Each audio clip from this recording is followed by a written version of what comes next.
Yes, sir. Okay. Let's do this. Let's establish a roll. Commissioner Bassman, are you here? I'm here. Commissioner Robinson, are you here? I'm here. Commissioner Richardson, are you here? I'm here. Mr. Killeen, are you here someplace? Here? Yes, sir. Commissioner Byzantiner? Commissioner Schmidt? I'm here. Commissioner Johnson? Commissioner Wright? Here. Okay. I count 7 commissioners. Commissioners, have you seen the minutes for Motion to December? approve December 15 minutes. Excellent. Is there a second? Any discussion? Hearing none. All those in favor of approving the minutes, say aye. Aye. Opposed? Those are the minutes. Commissioners, have you seen the agenda? Yes, sir. Okay, agenda item F has been deferred. We will not consider that today. In the presentation, introduction to the compatible contemporary design standards project will happen today if we get to 5:30 and have finished all our other business. If we have not, it will be postponed until our March meeting. Okay? Okay, any changes to this agenda? A motion to approve the agenda, please. Is there a second? Second.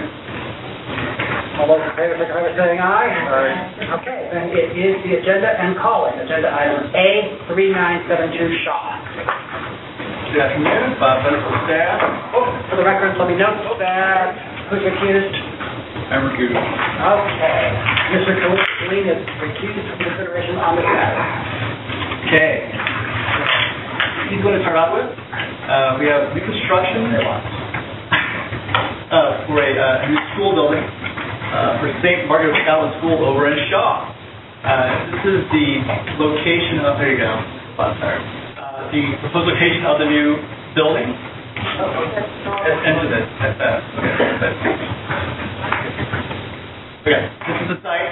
It's the southwest corner of Lawrence and Shaw. Shot of that again, just simple over contact, sorry, it's a little dark, hard to say. On the board towards the left, looking down the block, the wooded area, that's kind of where the site is going to be. And on the right side, that's the cross street contact, community garden. On the left is the existing school building, and then on the right is a shot of Shaw down back towards where the site will be again, kind of at the right. More context to give you again. This is actually looking up Lawrence towards the proposed site. We'll be right over here, and then on the right you have the contact looking down Shaw away from the school. Here's the site plan. So the building will take up the entire corner. Along Lawrence and Shaw. There'll be access to the site off of Shaw. You see the existing storage building just to, and here's the existing school building. So playground still stays, building right there. And here's the elevation. The north side, that'll be one that faces Shaw, and the west is the one that faces Lawrence. And these are the sides that face either the playground or to the east, so it won't be that straight line of sight. So, the streetscape showing how it'll fit in with the rest of the block. It is one story, but staff feels that it draws enough detail from the building and the surrounding areas that's a little bit detail here. Okay. We had met with the applicant while back, and there was a design change to be a larger corner element to kind of match the rest of the block. That just kind of stood out. Staff felt that really wasn't the best thing. They came back and redesigned, and that was it. Staff really liked the standard brick. The parapet kind of references other things in the neighborhood. We did a letter of support from the alderperson, Jim Conway. Project. I know there was also here on their steering committee. They're also here for the project. Just going through the rules briefly. One thing that does not comply is it would require 2 stories for for commercial buildings. But again, staff feels that the design is compatible with not two-story and does fit well with different. So again, it fits in well with materials, details, roof shape supplies, wall fencing supplies. It all complies with really good. So given that, we recommend that the board grant under approval, proposed construction with the installation of the final plan and details reviewed by our office. Questions? Thank you. Applicant? Mark Screw. Yes.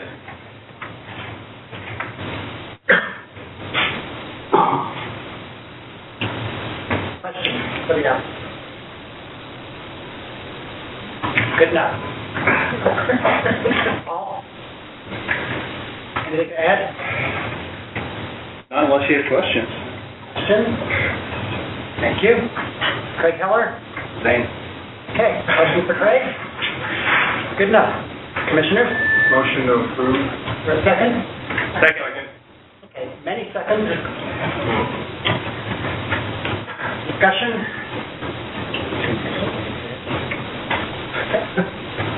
Anybody have a contrary opinion? No, this was easy. Okay.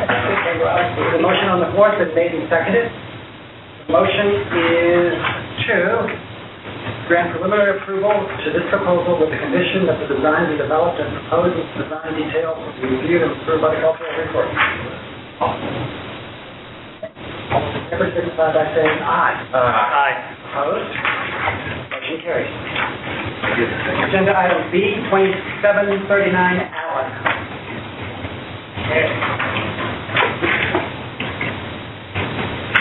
We have a unique situation here. It's over in Fox Park. And we have the last frame structure left in Fox Park. The owner wishes to do an addition to the property that simply doesn't comply with the standards. So that's kind of why we're here. We understand there's a lot of issues with site constraints. So we thought it's best to bring it to you guys for kind of a determination. So go through the project, discuss the background, and go through the standards, and then we have the applicant speak. Here's the site. On the north side of Allen, just off the interstate, actually. We're at. We have two vacant parcels next to the small frame structure. The owner only has the one just next to it. That's not all two lots. This is the existing site plan. You can see it's a really small building. There's an added shed addition in the back that will come off with the new addition. So you have a really small frame structure. This is the proposal site plan. To allow the addition of a few more bedrooms and additional space in the building. There will also be a garage at the back of the building. The issue with addition to the garage kind of directs and steers with the addition. Yeah. Do not have the best elevation, kind of working project, but that's what we're looking at right now. The addition will come off the rear and the side. You can see again, the back, the addition will be a portion that's held off. The addition will have the same material. It will be a wood-lap siding that matches the original structure. It actually still exists underneath all the cladding that's been added over the years. They'll match the original building. The roof line will match the same. The only problem is that we get a pretty big addition, so that kind of the whole massing part of the standard. So this is the elevation. And again, back to the site. So as you can see, the building is set back off the street significantly. So it's kind of easy to miss when you're driving by. And the addition will be set back even further. So that kind of leads to the addition being a little more appropriate and not too overwhelming. It'd be so hard to see from the street. So essentially, the addition will start just past these two windows and come out towards the empty lot. This is the shot looking back towards from the alley. Again, it will occupy a good hunk of the space back here.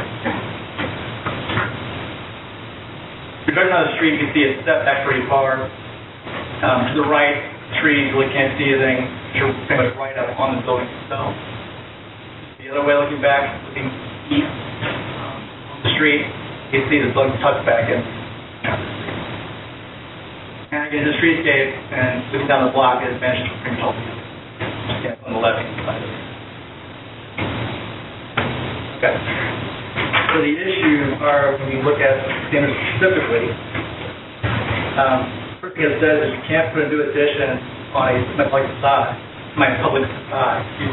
and that's what you're supposed to do, because if you put it straight back, you won't get the amount of space you need, as well as the garage and side yard. So we'd love to do a suitable solution to the issue, and you can kind of look at the new additions all rules and say, well, you can't comply with it. Going down to setback, obviously the setback rules are kind of different because of the situation. You have a small building, big setback goes on the street, it's never going to line up with anything else. So, scale of the building, height-wise, the addition is the same height as the existing building, so we touch that portion of it. In terms of scale, though, again, it's a very large addition, so we feel like that's kind of an issue, and not that portion of it. We think it's complied as well. Kind of match administration, original building, roof height will line up. Material usage, that's fine as well, complies, it's going to use commercial wood siding. And also, in terms of private facade, it complies with. So, in conclusion, and to wrap it up, small house, physically comply with the standards they set forth. It's been there since it's up and dry, so it's been there for a long time. Up and dry? Up and dry, yeah. There were 3 houses at one time on the site, so it's the last one left, so it's kind of fresh after. So again, given the site restrictions, the situation, we feel that the design is compatible and where you were. So this would allow saving that building, right? Yeah, that's the different situation. The owner can give some background on what he's been through to get to this point. And I'm not sure they really saw in terms of the windows and so forth. The windows will match looking on the public facade. That's correct. You can go back to the drawing. You can see the intent is to line up and match the side of the existing. And the doors, That's the front door. Yeah, right.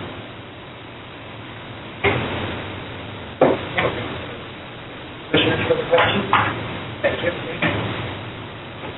Dana Mills? Yeah. Hello, Mr. Mills. How are you? What do you want to do? What do I want to hear? What do you want to do? I want to get my hands dirty. Excellent.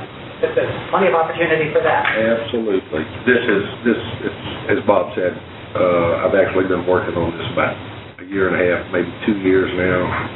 LRA property, that was a disaster from the beginning. Finally got it cleaned up.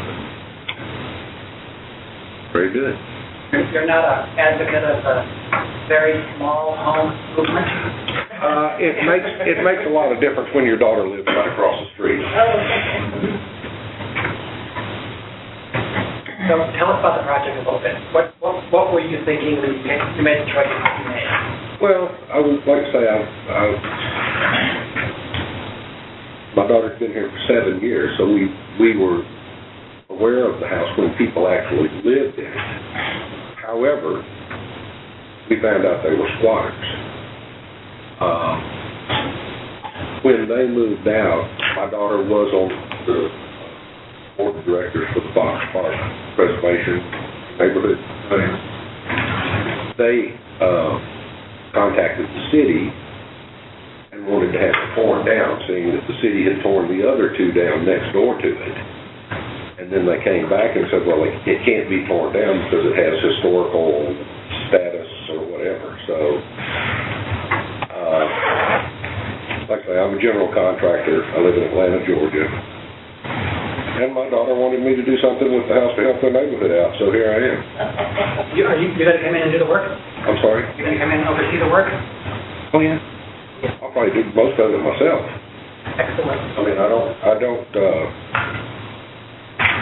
I'm sure most of these people think I'm crazy for buying the thing anyway, but, Well, half of them are nodding their head yes, and half are nodding. oh, yeah. Well, I kind of agree with them, you know, but no, I will be on site. Haven't made my mind up yet. I'll either bring some of my people up from Atlanta to do a lot of it, or I've contacted several people that are doing rehabs in the Park area right now. Kind of like what they're doing. Commissioners on this side, any questions? I guess I do. I'm looking at the design and sort of viewed it before, and I was wondering why perhaps you didn't consider doing an addition to the front and the rear, bringing the front of the house up to the line of the homes that are existing. I'm not sure I'm understanding you saying bring the house, the existing house?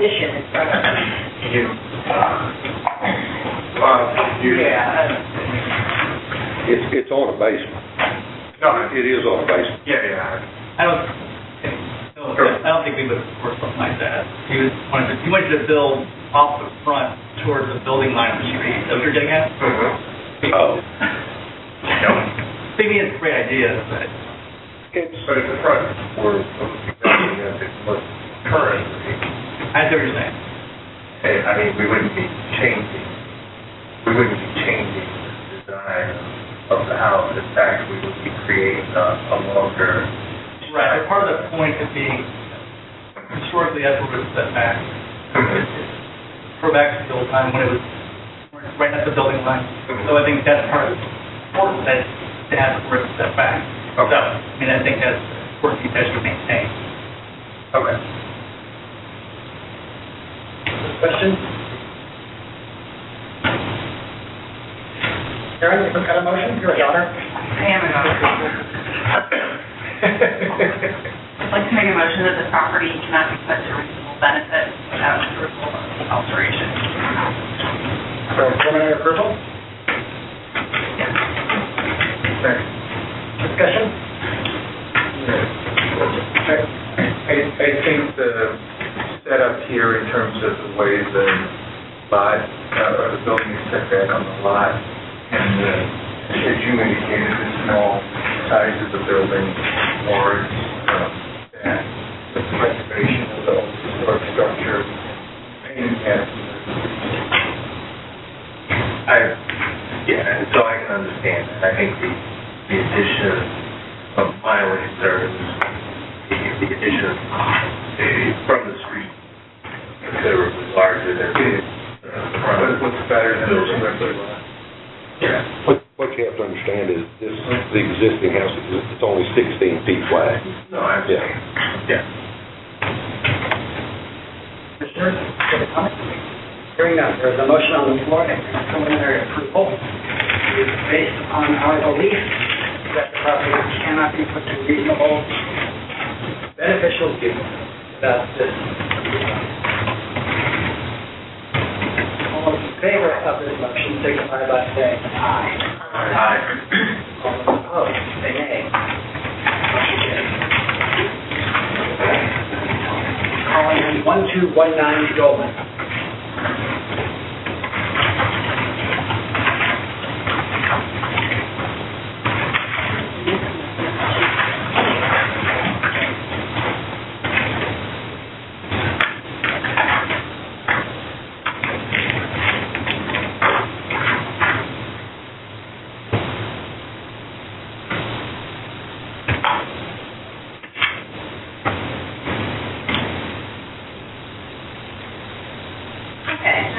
Cameron, and from Intelligence.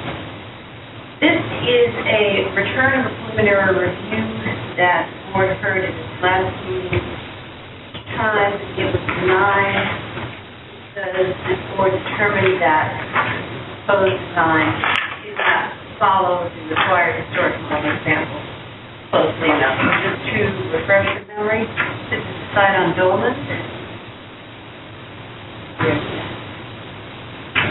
And this is the model example that was proposed, and it is still following the same model example, only more closely. There were several objections by the Lafayette Square Historic District Committee. And one was that the entry was not wide enough, and as you can see, that has been adjusted in provisions on the right. And also the detail of the cornice. There is an actual cornice mock-up that shows the very new cornice. The rest of the building has not really changed in the drawings that were submitted last week, but the developers also agreed to do, I should say the developer owners agreed, to do a stone veneer such as this property, which is across the street, the rusticated stone veneer on the front, and also stone steps. And that's not reflected in revisions, but it has been agreed to. Therefore, the staff is recommending that the be granted to the revisions. I have a letter from the Lafayette Square Historic Division indicating their support. Commissioners, questions?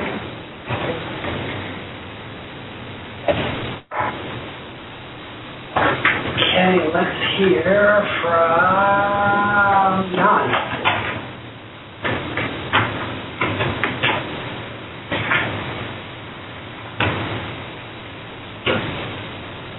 Okay, what's different? Pretty much everything that Jan talked about. We made the entry wider, we had the stone in the foundation, white at the front door, and then we actually did a mock-up of the cornice, took pictures of it, and incorporated it into the plan, so those are the biggest changes. Happy with it? Yes. Make some money? We'll see. Okay. Questions? Thank you. Commissioners, a motion? Move that we grant preliminary approval to propose new construction as the revised drawings meet the Lafayette Square Historic District standards, expressly including the stone foundation and stone steps. Second? Second. Okay.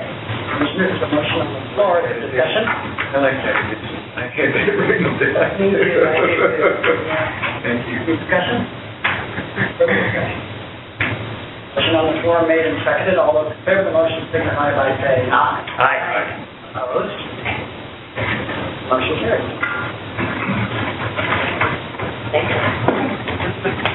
Let's do agenda item D, 2617 Shenandoah.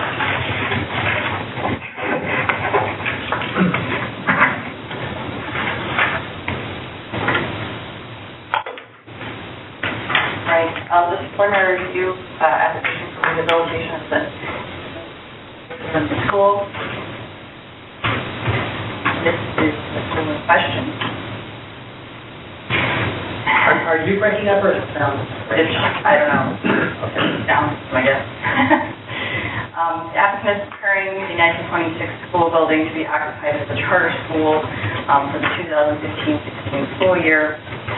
The work includes roofing, accessibility ramp on the public facade, replacement of all doors and windows, public, semi-public, and private facade fencing. Is the location, Shenandoah, suggestion. And these are the semi-public side facades as they are further than 15 feet away from the neighboring buildings, and they are fairly the street.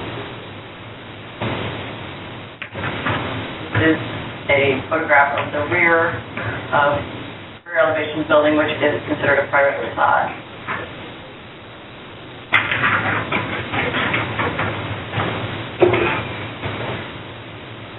The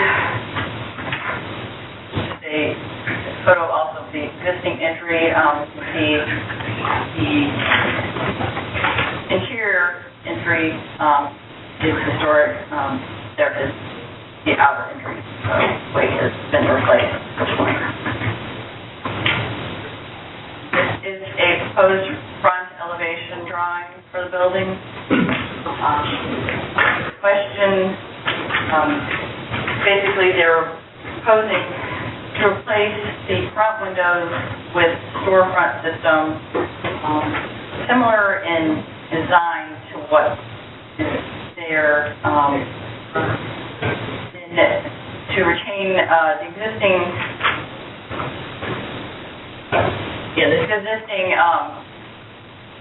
stained windows which are currently behind storm windows, and those are that remain. The entry doors have been changed somewhat to make them look somewhat like the interior doors, but the entry has been divided into multiple panes. The entry accessibility ramp on the front side, which they are plain space with a stone type veneer, the proper handrail. This is not technically allowed under the historic district standards, but they obviously have to have accessibility, and this really appears to be the only spot on the building that accessibility can be achieved. The side elevation doors all lead to stairways, which the other thing on the front facade that is an issue is these translucent panels, which are being proposed for the basement windows. As you can see, the translucent panels are also proposed for side elevation basement windows, which we had not really discussed with the applicant when we met with them. We had discussed using them in the gym windows because they are very large windows, and there are a lot of windows on this building. So we were willing to be somewhat flexible on the side-to-side windows, although we really feel that the basement windows, that's not really an appropriate treatment of them. Back, they're doing mainly shutter closures on those elevations, but it is a private side.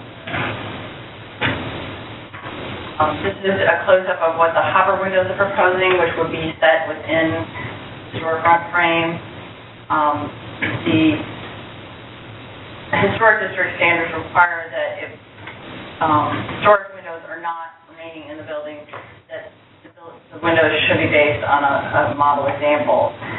We feel something like a three-part window with double-hung windows would be more reflective of school buildings, other school buildings in the area, rather than the storefront system, which is trying to more mimic what is existing, not a historic windows. And especially in the case of the translucent panels and the change in the entry enclosure, we think that would take it even more further from its historic appearance than it currently is. This is just an example of the proposed translucent panels for the gym and basement windows. And this is an example of proposed doors and the loading glass, which appears to be fairly greenish tinted. Sometimes we do allow loading, but there are spots that is less green than that.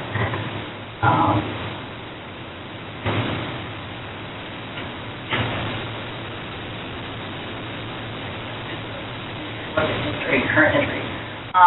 Basically, we feel that an entry similar to what there would be better than what they're proposing, as it's fairly minimalistic design, and it allows you to see what the historic doors and transoms behind there. Obviously, probably not with the translucent glass up here, clear glass.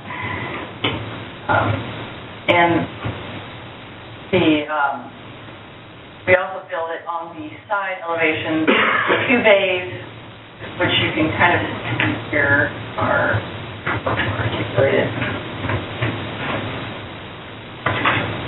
This portion of the building here, and here.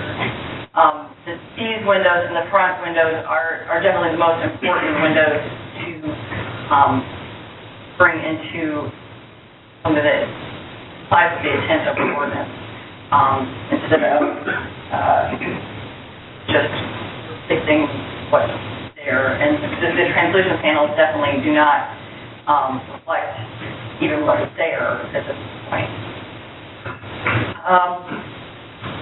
The owner is concerned about maintenance, security, and cost of the numerous windows in the building, and that is partially why we're willing to be somewhat flexible on the side elevations. But we've proposed the translucent panels would best only used on these large gymnasium windows up here, which is mainly what those translucent panels are used for in general. I've seen gymnasium windows that have been made out of those.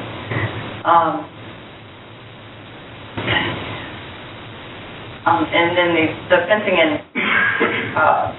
handrails also apply.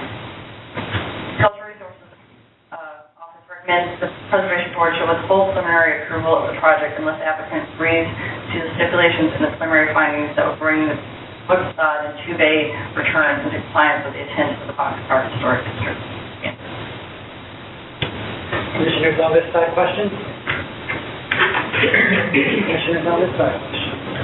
Is there a letter from Fox Park? We don't have any. Looking at this, this is going to be a public charter school. Yes. If this were a public school, the St. Louis Public School District would have been before us. But they would normally, in previous things, like have talked with us. Why wouldn't it be before us? Because it is excluded under the, under our city ordinance. So, the only reason we're saying this is a public school is what is subdivision? Yes. Okay. It says the owner is the church. Is the church still going to be the owner? Yes. So we would be seeing it. Well, if they could name a public school. Because they don't. I have to say that though, that when the St. Louis Public Schools replace their windows, they use that one. Other questions? Thank you. Okay. Meet the applicant first.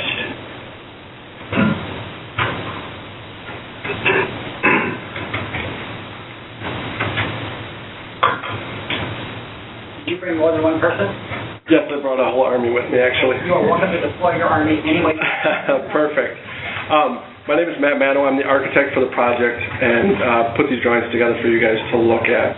I've got the owner here, Matt Hayner, who is the executive director for Eagle College Prep in the St. Louis area, and then also John Davis with Para Construction, and also Andy Reed with Growth Works with the owner's rep. So I guess as far as the design goes, what we did is we met with staff about a week and a half ago to walk through the existing building and what we were proposing to do. The way we approached this was we wanted to look at this as replacing existing windows to the same as what's there now for the energy efficiency, the safety, the function, the security, and then finally the cost. As you can see, the scale of the windows matches the existing that's there. It's a storefront system that is inefficient, and so we're looking to try and get into the school and operate with a budget in mind. A couple of things that we had to challenge was the security issue.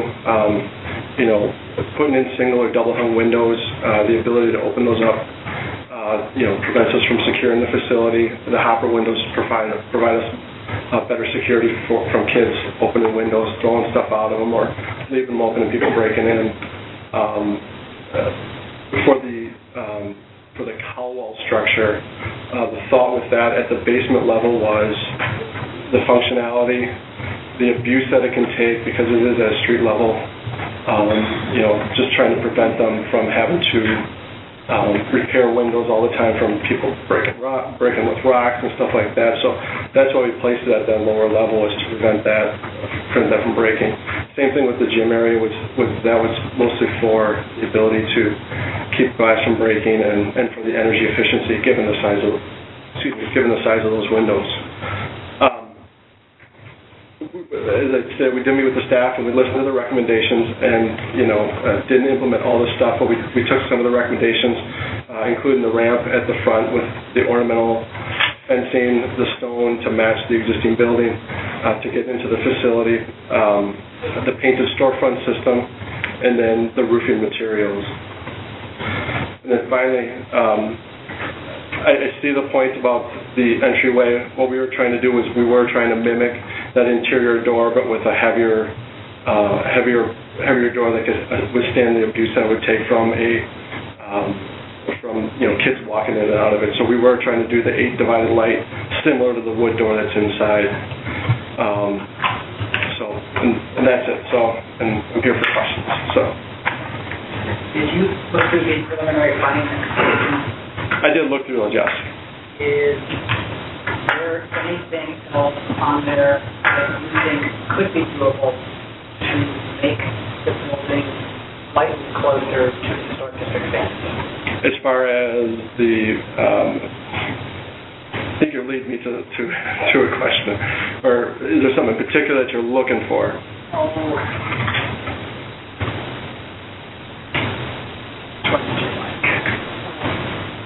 Windows? Doing the double hung or single hung windows? I think for security, I don't think that. I think that's a problem for us. We've heard the outside-in security concerns before. Mm-hmm. You don't usually hear the inside-out security concerns as often. Yeah, I mean, you don't have the outside to in because you've got that first floor is a good 8 feet above finished floor, so there's not that concern. It's more of the concern of the windows being open and keeping kids inside. So. Is someone in your group will discuss finances? Yes. Any questions for this person? Is it possible to do a double hung window that's locked to a certain height? Provide the same security? You can get I know you can get them with limiters, yeah. That take care of your security issue? You don't mind, I actually wouldn't mind answering that because I spent a lot of time. My name is Andy Ream with Roadworks. I am the owner of our prison actually on a national level. This is essentially our standard from an operations-wise of how we manage and control our windows. To kind of go a little bit backwards on it is that we obviously want fresh air for the students, specifically in Missouri where so much more of the year you can get that advantage of getting the fresh air and learning environment. The outside in, inside out.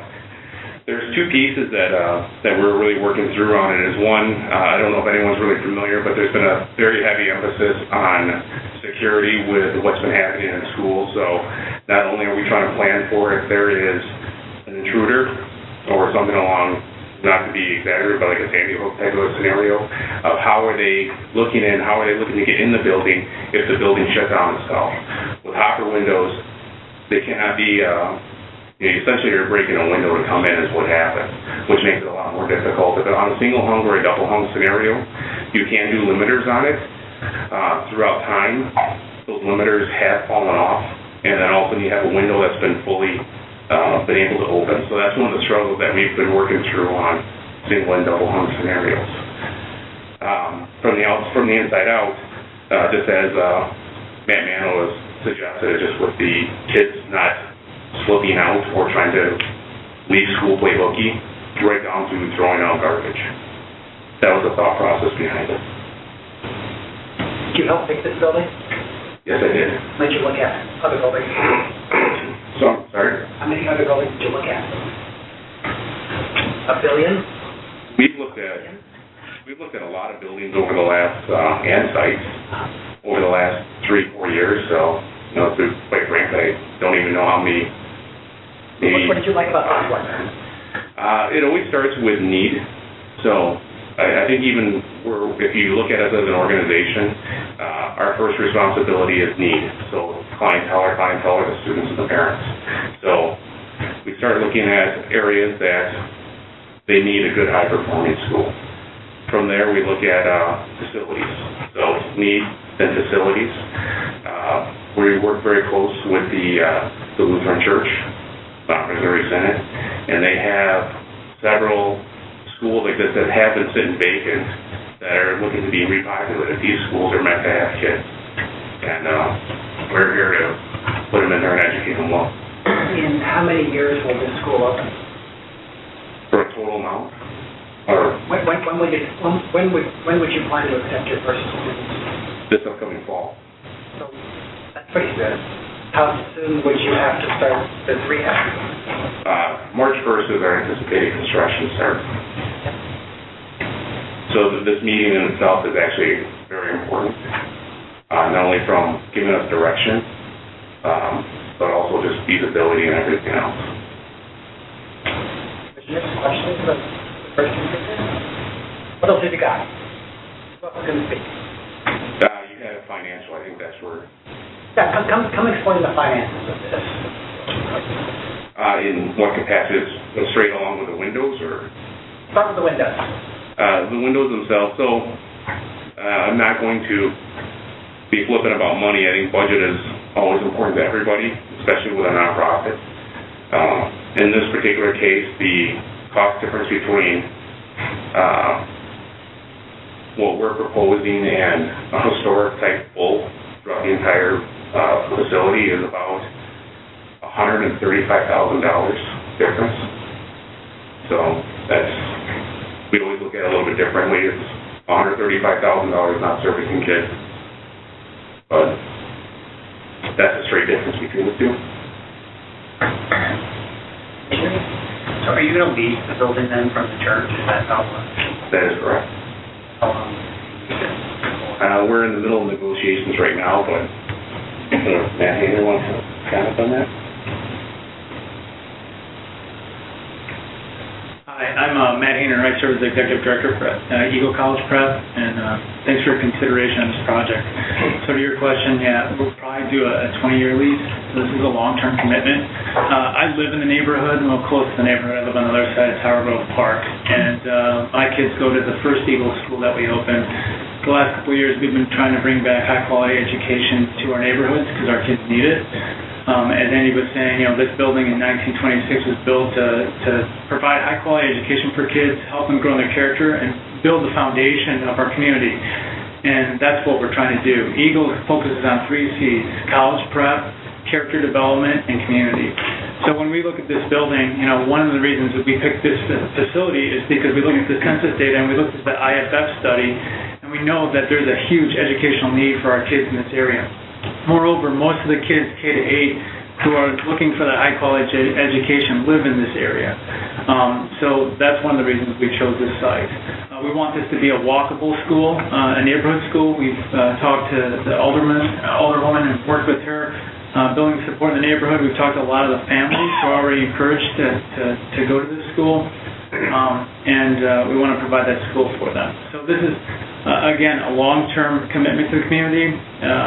Like I said, I live on Reber on the other side of Tower Grove Park, but I also served as pastor at Messiah in South Branch. And we've been doing some other things in the neighborhood as well in terms of revitalizing some of these buildings and appreciating their historic value, but also making them functional again for the community. Did you guys meet with the Fox Park Neighborhood Association? Yeah, well, they meet next Thursday, so we're on the agenda to meet with them then. They had a separate meeting last week for the community to talk about working with KIPP and working with other organizations to invest in this neighborhood. I was out of town last week, so I couldn't, but some of our representatives, our principal, Marvin English, was there, along with our community relationship manager. And are they supportive of this project? Very much so. And again, we've been working with the mayor's office and Robin Wabi since the beginning. They actually helped bring our schools to St. Louis. Again, I've been living in the neighborhood for a while, but to bring Eagle schools to St. Louis to serve our kids. So where's the playground? Are you using Fox Park or what are you doing?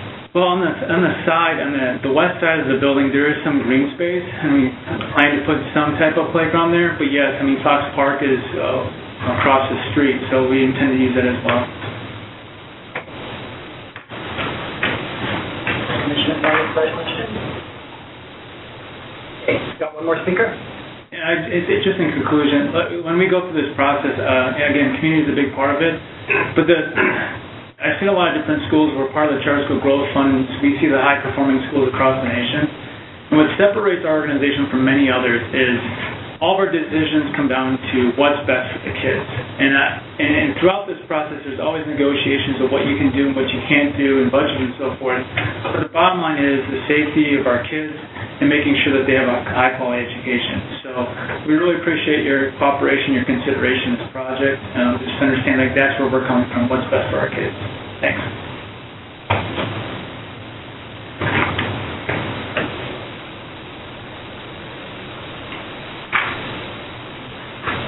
Anything else to add?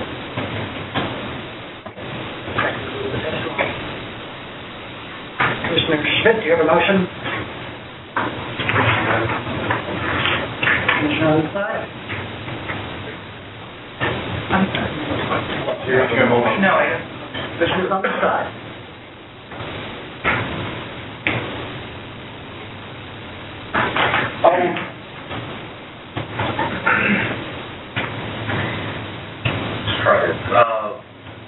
I move that the Preservation Board withhold the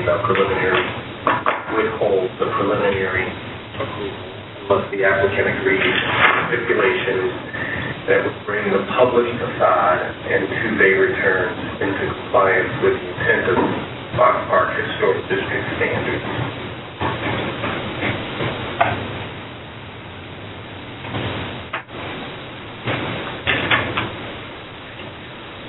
Take discussion on that. So, we were told that, we're looking at roughly $135,000 difference. Should they change the windows to double hung throughout the building, which was actually not the requirement from staff. It speaks specifically to the front facade and the base, not the entire building.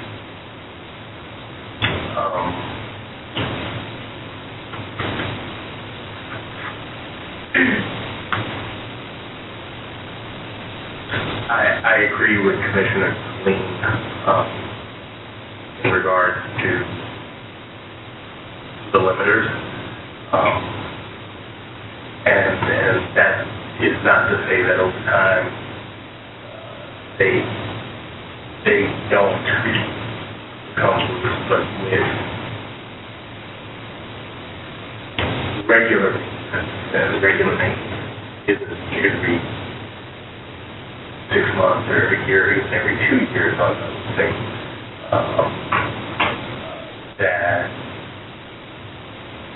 that they work properly, and you achieve the safety in addition to complying with the historic district standards.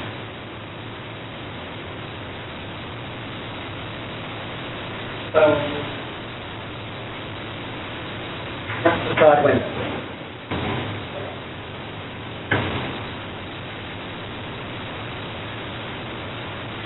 So staff mentioned the base. I personally don't know if for me that would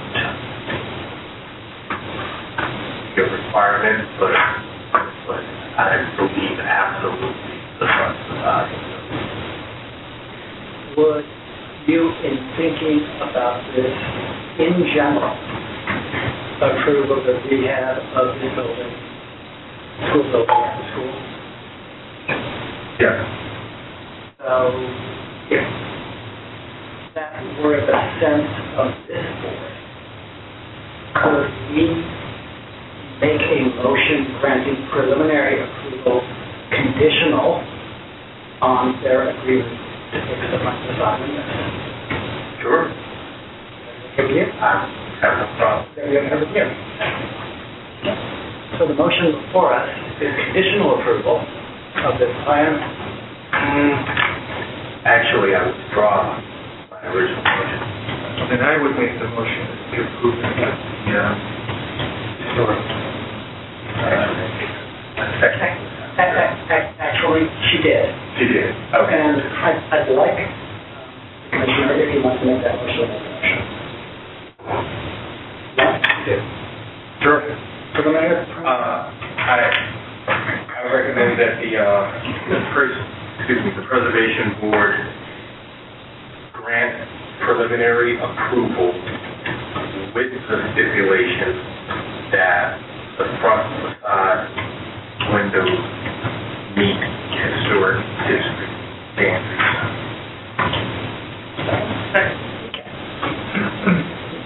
Staff, is this clear what we're saying? Want to do this? It should fix those windows. The door and the, front facade, I'm sorry, front facade, that includes the door.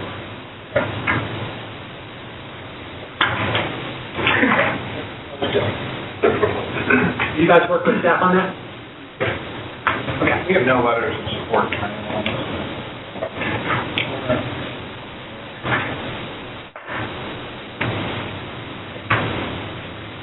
Motion to grant preliminary approval with conditions. All those in favor of the motion signify by saying aye. Opposed? That will be the ayes carry. Okay, we're going to take a 5-minute break.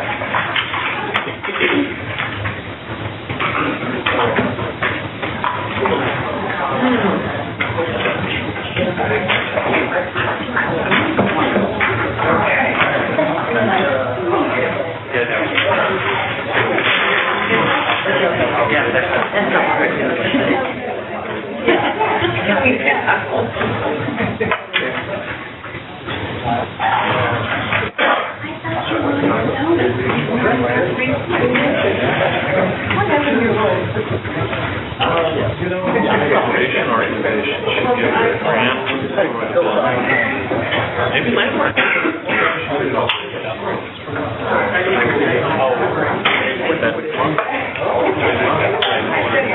You never got it?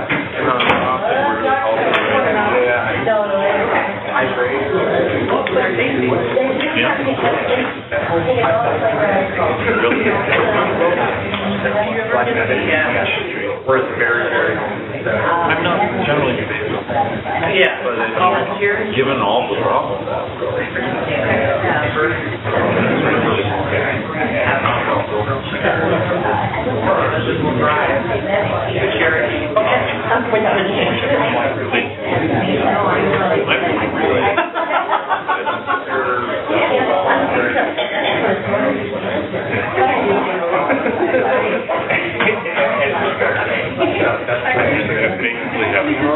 Basically needs a story.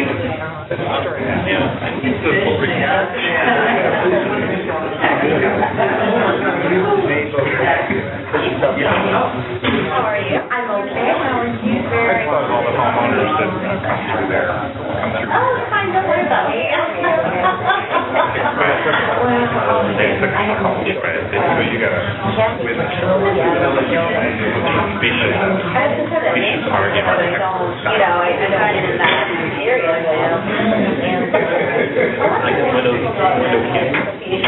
you know what I mean? So I know it's sort of, you know, a different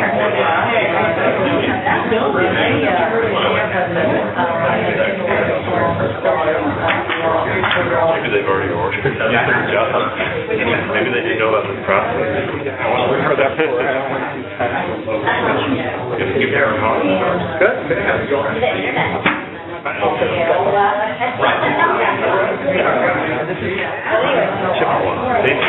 On the corner. Doors down.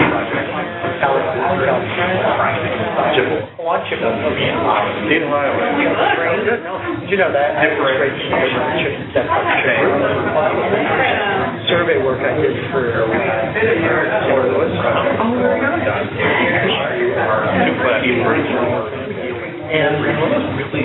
and that was my first project. I know where photographs are.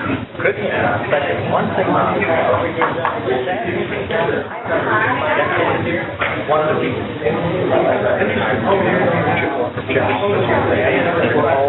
Right at the front.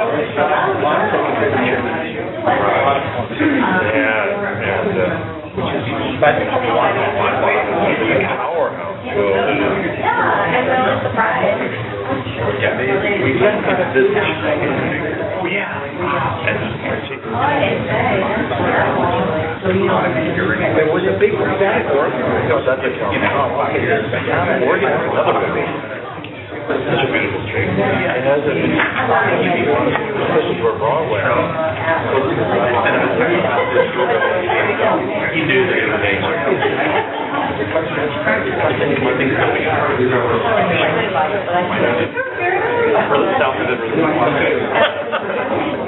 All right. Well, I'm not moving for a long, long time. This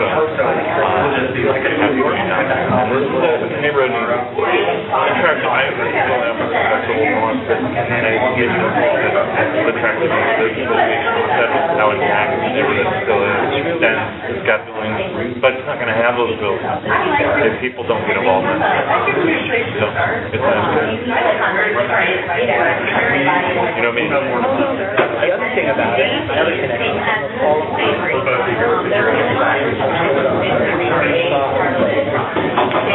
one side,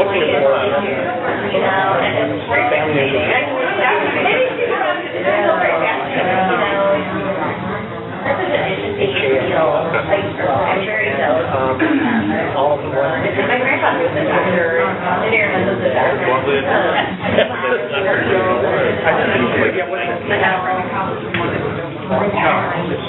Well, actually, it's not from he was came from Ireland. Yeah. Thanks.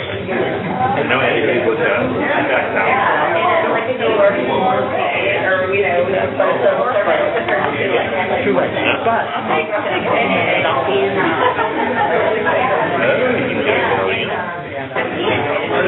building. one thing that he was so very in the lifetime, so to feel like Good, how are you? thank you for your.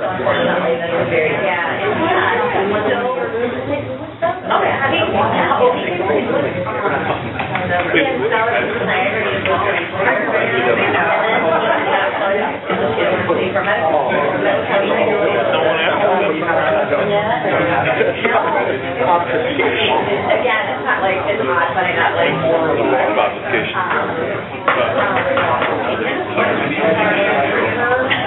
inside by students or students double on the third floor to keep the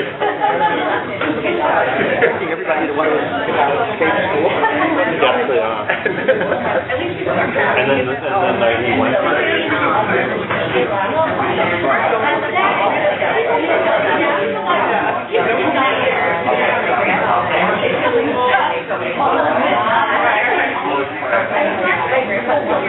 I thought he was all my life.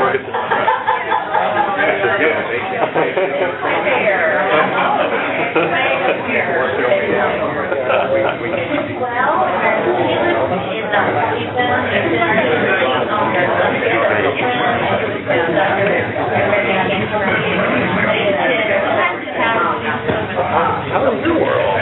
Hampton and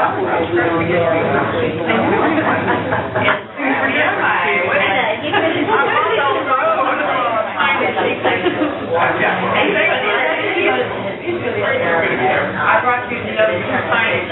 Oh, good, thank you. You didn't bring in this one.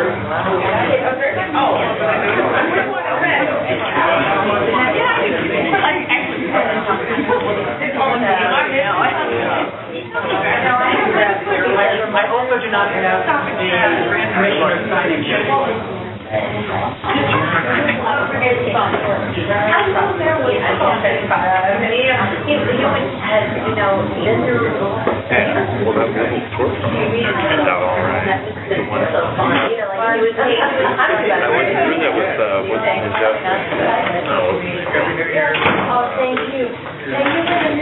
Yeah, he invited me to his house for him. Yeah. I like it. He wants to do like a yard.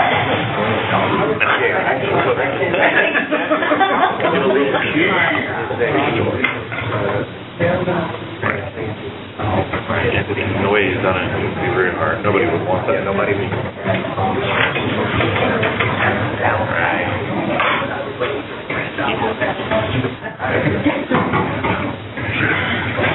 I'm really bored. Funny mother laugh.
This is the signage.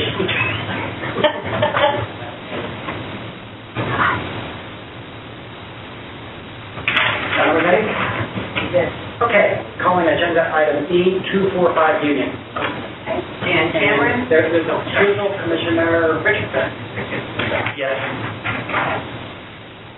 Jan Cameron, again. From the Research Department.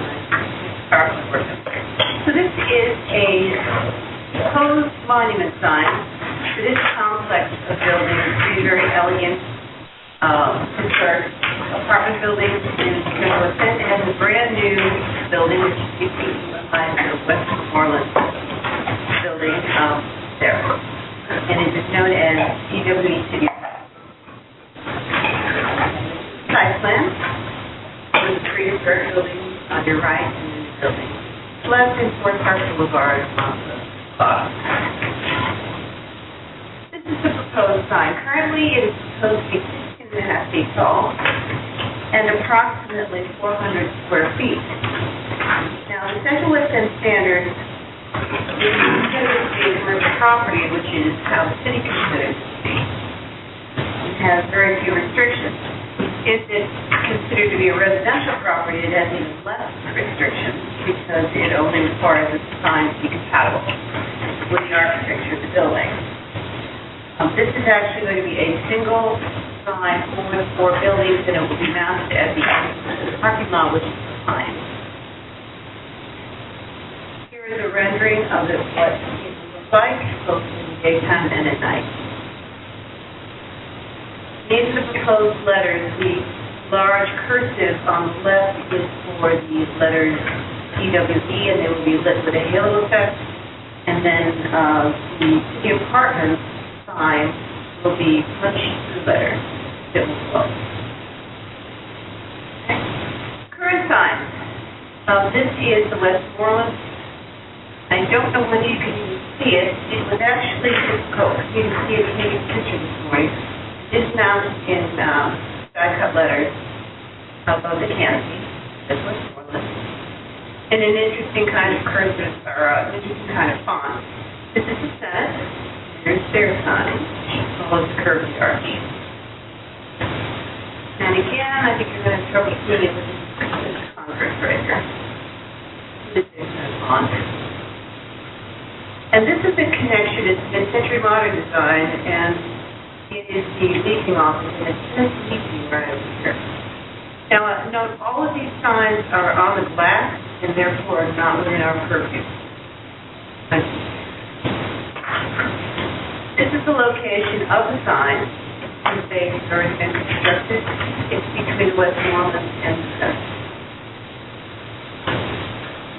This is the church thing today, whereas these gentlemen are erecting a retaining wall in front of that. That is not included in the current application. A retaining wall is not necessarily disallowed by the standards, but it would need to be based on a historic retaining wall, which is this is a monument sign that would be really more stylistically appropriate, although that is not necessarily a requirement of standards. This is for an exercise studio located in the West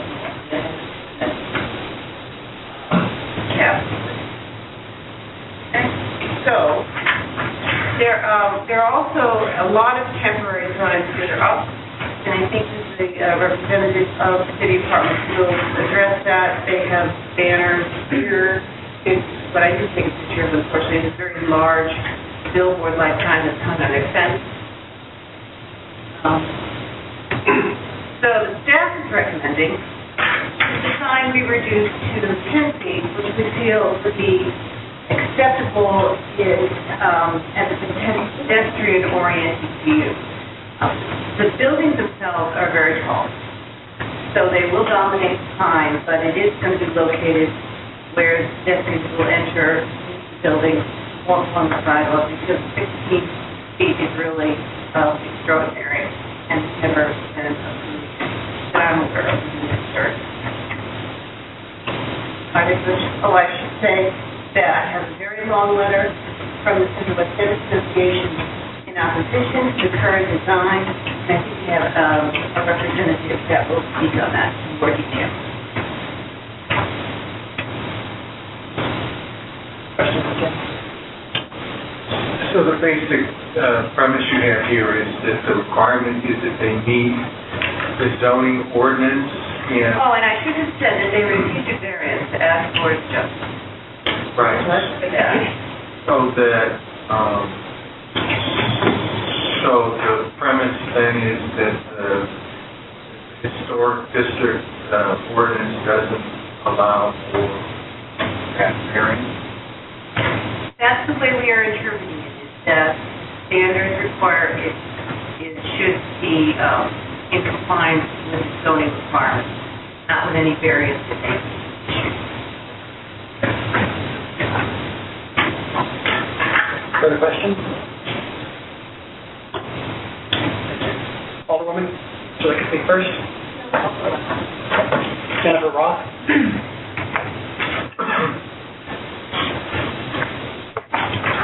Good afternoon. Hi there. I'm Jennifer Roth, Village Green. I represent the owner of Central West Tennessee Department.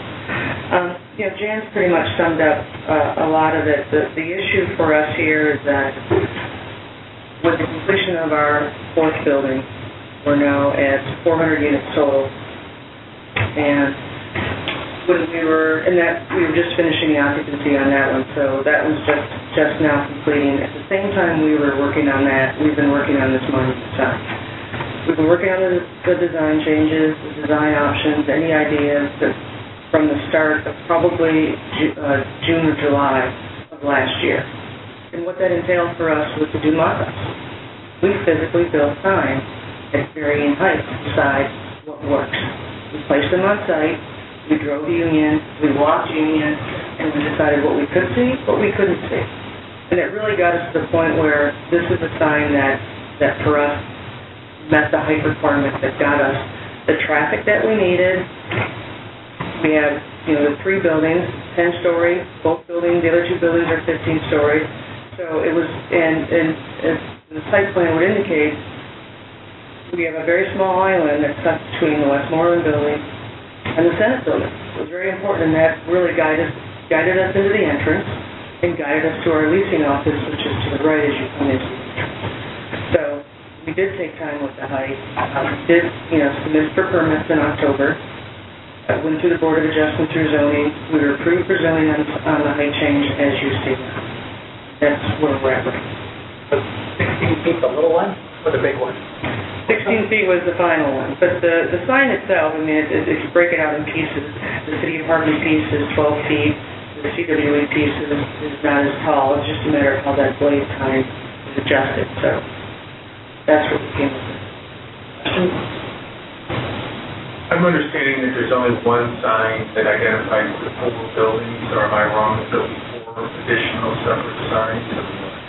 No, each building in its historic content has the lettering that Jen mentioned. That is, we're only doing one monument site, and that is for all 4 buildings.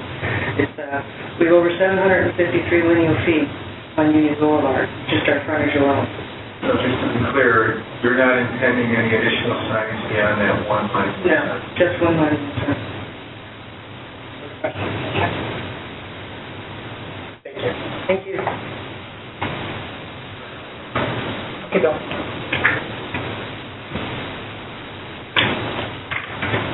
Welcome. Good to see you. My name is William Seibert. I live at 54 Waterman Place, and I'm here to present the letter from the Neighborhood Association. So here it is. Central West End Association Planning and Development Committee has reviewed plans for a proposed monument sign for the CWE City Apartments at 245 Union Boulevard and has concluded that the proposed design does not satisfy the relevant provisions of the Central West End Historic District standards. Specifically, the standards for residential and institutional buildings require that, quote, signs shall be appropriate to the character of the building or buildings they identify, close quote. The proposed graphics are characteristic of buildings of a much later period than the classic Westmoreland, Senate, and Congress apartments, which the sign is intended to identify along Union Boulevard. Interestingly, an example of a sign more appropriate to the character of those buildings is the existing monument sign. Jan gave you a photograph of the existing monument sign located on that property in front of the Westmoreland, identifying a fitness club in that building. Additionally, the interior illumination of the proposed sign is more characteristic of mid-century design rather than late 19th and early 20th century structures located along that elegant urban boulevard. Exterior illumination would be more appropriate to the character of these buildings and their surrounding neighborhood. The committee also requests that the board take notice of the fact that there are currently 59 signs of various types and purposes located along the Union Boulevard frontage of the subject property, 44 of which are directly related to the apartments and 15 to commercial occupants. We believe that this is absurdly excessive, and we have initiated efforts to address this concern with the property owner. And finally, it was discovered during a site visit this weekend that work has begun on construction of a presumably unauthorized concrete block retaining wall located at the front of the property line directly in front of the proposed sign. That wall is prohibited by Section 3, Residential and Institutional Design Standards, Site Work, Paragraph B, Landscaping. Accordingly, the Central West End Association Planning and Development Committee respectfully requests that the Preservation Board reject the proposed design and direct the applicant to work with the Cultural Resources Office to develop an alternative proposal that will satisfy the property owner's objectives and conform to all relevant provisions of the Central West End Historic District standards. As always, thank you for your consideration. And this is signed James Dwyer, Chair of our committee. Questions? Okay, I guess I'll take a shot here. So the interpretation is that when it says appropriate to the character of the buildings they identify, that would mean that the lettering has to fit that time period? Well, we would hope something more compatible would be possible. And I actually talked to Jennifer about this on the phone last week, and there may be a possibility for some adjustment to the graphics. I don't know. We pointed out the sign in front of the Westmoreland, which we feel is an example of something more appropriate. So are you indicating then that the height of 16 feet is what's inappropriate to the character of the building? We have not weighed in on that in our letter. Speaking as an individual, I would think it is a bit excessive. I think you can see what's going on with a 10-foot sign. I was, in thinking about this, I was interested in seeing the sign that identifies the 3-building, multi-story complex at the Chase Park Plaza, Chester Apartments at Lindell and Kings Highway. I don't imagine that sign's much higher than 5 feet. It is also externally lit and is a very pleasant and elegant sign. I think the backlighting, when you see this at night, sort of reminded me of something you might see on identifying a roadside hotel or motel. I mean, it's much more mid-century. I don't think it fits necessarily with the architecture along Union Avenue in our district. As you know, sometimes I struggle here when we have these historic districts and indicate, that people have said that we need to do certain things. In this case, the language seems less stringent. It's very general, yeah. It calls for, I guess, judgment. Appropriate. Yeah. The other thing that concerned a number of people on our committee was, you see when you're looking straight on at the sign, there is a very wide band of white light. That's between the two CWE things as you're looking face on. And the photograph at night really made that glare out. And I would hope that could be, well, I think the whole thing of exterior floodlighting would really help to tone the thing down a bit. Anyway, it's my opinion. Alderman? Thank you all. Thanks for considering this issue today. I normally am here agreeing with the Central and associations or my good constituents who have worked long and hard to consider these things. But today I disagree a little bit, and here is the reason. This is an almost 4-acre site. Big. In our city, that's a very big site. 400 apartments, 4 different buildings, only one sign identifying this campus, complex, whatever. These buildings are individually owned, which they should be, of course. There should be a sign for every one of them, as opposed to one of these signs. I was still brought up the point that there were 59 signs. They've agreed that they're going to get some of those temporary signs down. But as an interesting point, I was driving over here today. I was sitting at the stoplight in front of the Peabody Opera House. And if you count their signs, I could only see 2 sides while the light was red. There are 34. Which is no excuse. So, it isn't an excuse, but these are, many of these signs are banners, with 2 banners on a light pole, and I guess 59 makes it sound really horrible, but at any rate, I think that gives us some point of view on this.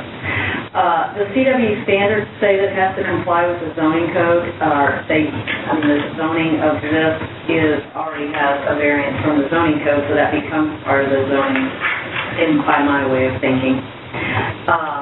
And then just, maybe a minute or 15 seconds about my philosophy on signs and supporting signs. I tend to try to support what the owner thinks they need, provided it's not obnoxious to someone else, and provided it doesn't harm the architectural integrity of the buildings that are there, which are more important to me than a sign which won't be there forever. So I don't get quite as excited about signs. And I would, there is a contemporary addition that's been put on between 2 of these buildings. You saw that, a mid-century modern connection between the 2 buildings. I don't know how long that's been up, a long time. But but that was obviously approved. The Central West End Historic District standards actually do encourage contemporary design as well. So I think that I would appreciate your approval of the sign. Questions?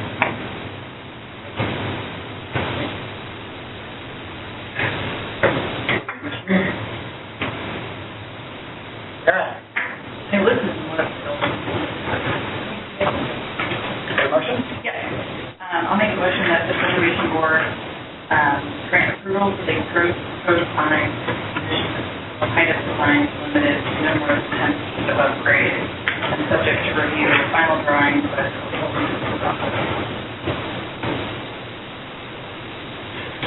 Okay, I'll second it for discussion. So here's what I'm struggling with. Often we're up here and there isn't to be a hardship or it must be some other sort of reason for variance. But in this case, the difficulty is, first of all, and I don't know if our attorney has looked at that in terms of the exact language, but it talks about signs being in accordance with the applicable provisions of the zoning ordinance and the variance. In addition to that, the real struggle is as to what's appropriate to the character of the building they identify. Really the Central West End concern about this. So, I mean, I don't know whether 10, 30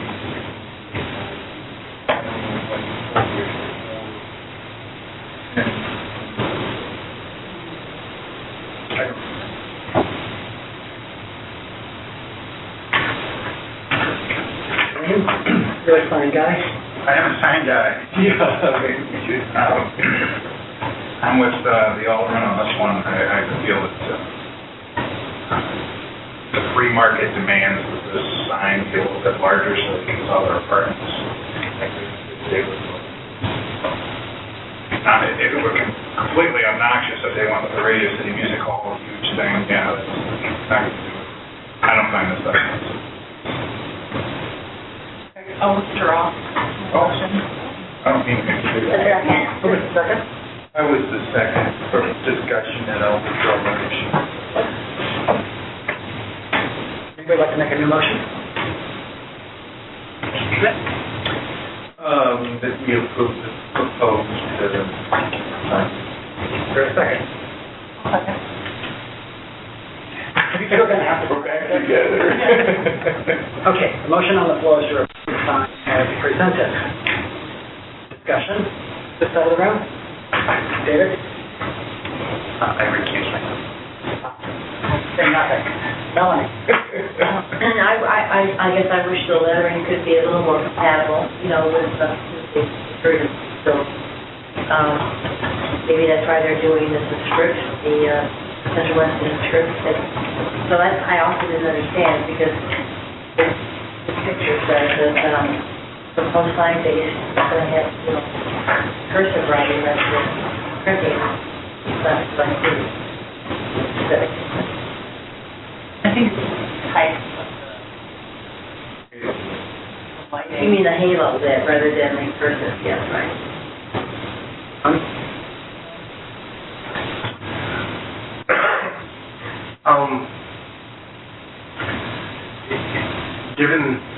Given that this sign is representing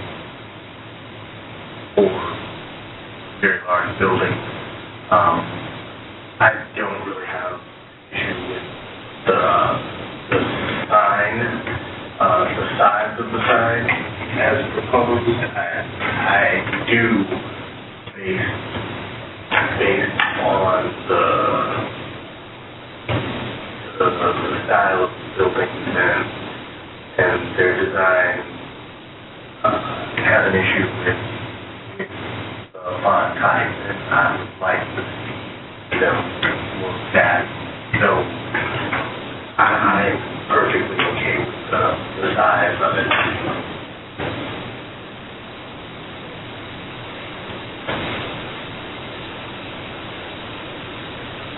Commissioner Cook, ask the Alderman. your testimony, size, font, what did you say? You know, I didn't address the size, but clearly I should have. There is a 3-foot space that this sign sits on, and then the sign is actually 13 feet tall, you know, all the way up to the top there. So if you were to limit it to 10 feet, you would be saying that you could have a 7-foot sign. And that would be about half the size, so I would hope that what it is there. We're back to 16 in our motion. Okay. I like the font. I'm a CPA. Don't ask me about it.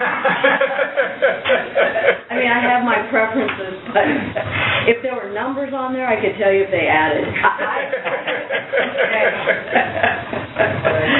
So. Can we have a picture back up that shows the rendering? Is that possible, Bob? It just shows the rendering at night.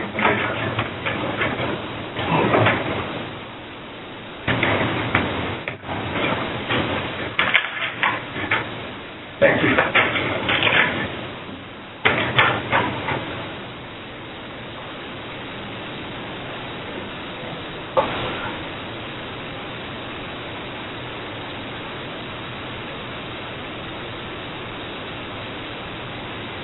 The issues that the neighbor has, the size, font, the fact that it's self-illuminated. So,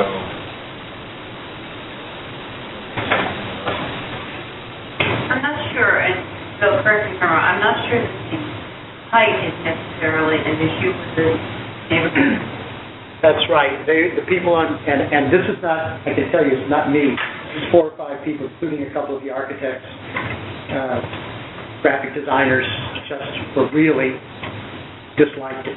So, but we did not speak to the height thing.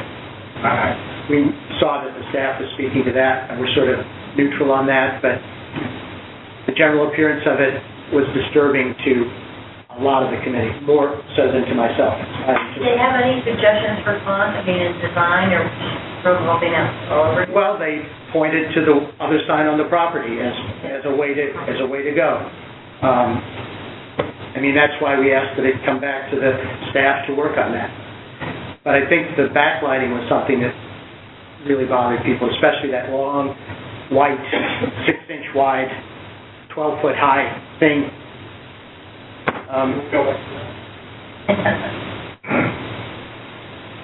And then long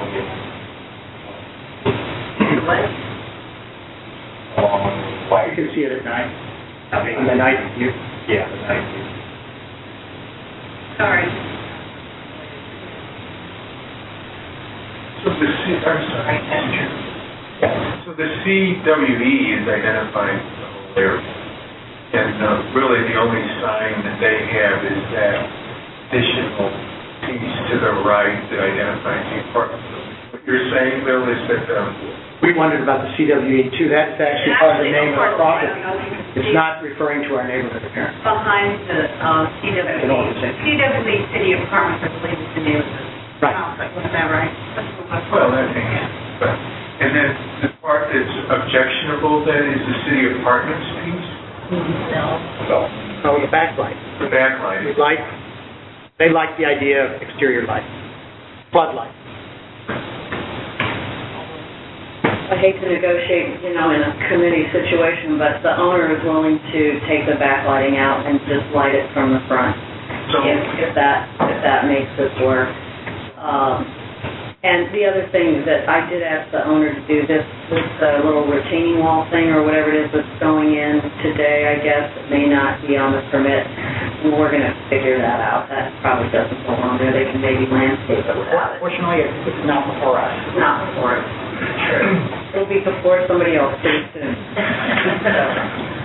So yeah, and they still give up the... I'm really sad. I like the internal lighting. I like the Route 66 look, right? Yeah. This has been going on for a really long time, and they've made some changes for cultural resources staff. Okay, commissioners, the motion on the floor approves the sign as proposed. The sign as proposed is 16 feet tall and is floodlit. all those in favor of that motion signify by saying aye. Aye. Opposed? Motion carries. Big line letters. Yep. And we're going to have some more agenda items.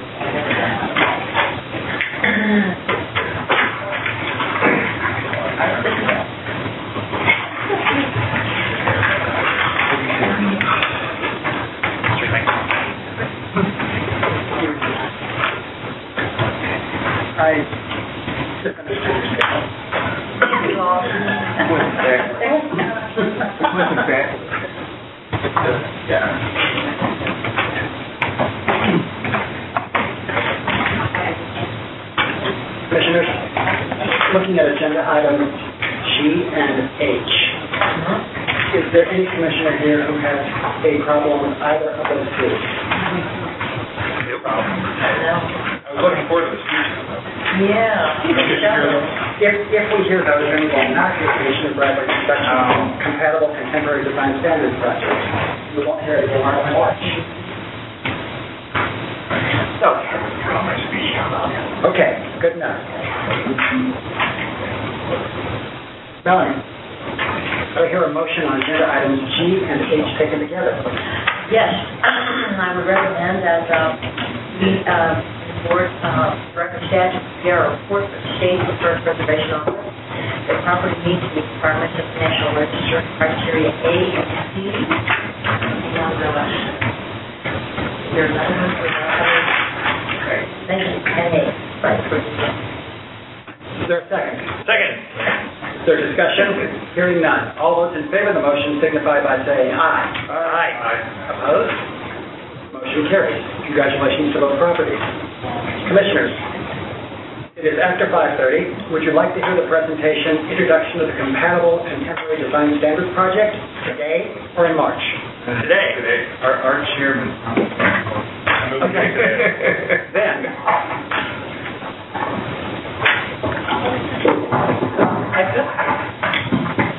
Maybe trying the new equipment.